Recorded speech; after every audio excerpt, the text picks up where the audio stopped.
Cet amendement, monsieur le ministre, vise à faire une pause, en attendant d'avoir une vraie étude chiffrée, objective, sur les coûts de la poursuite des déploiements des énergies renouvelables intermittentes et sur les coûts futurs de la facture d'électricité des Français.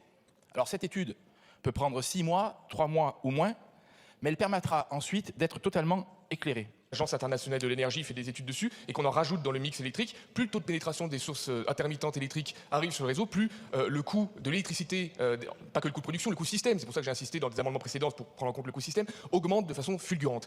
Donc continuer à vouloir prôner cela, c'est continuer à vouloir d'un côté appauvrir les Français et appauvrir la France, augmenter les factures d'électricité, mais que ce soit d'ailleurs soit directement par augmentation des prix, soit indirectement par l'augmentation des subventions. Donc pour que les choses soient bien claires, le gouvernement est engagé à documenter l'ensemble des coûts que génère le développement des ENR. Nous le faisons dans le cadre des travaux de RTE qui sont révisés, qui l'ont été en 2023 et dont la nouvelle révision est en cours, en associant des parlementaires.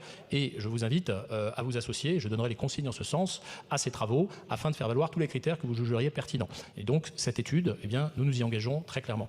Dans ce contexte, c'est une demande de retrait de votre amendement. En commission des affaires économiques, en tout cas, il y a eu un vote majoritaire contre ces amendements et ces moratoires. Je vais le prendre du point de vue de l'emploi et des entreprises et de la souveraineté économique qui, vous savez, sont au cœur des préoccupations de la commission des affaires économiques. Tout d'abord, je vais parler de souveraineté économique, tout simplement le déficit commercial de la France. Vous le savez, les 2/3, c'est aujourd'hui des importations énergétiques.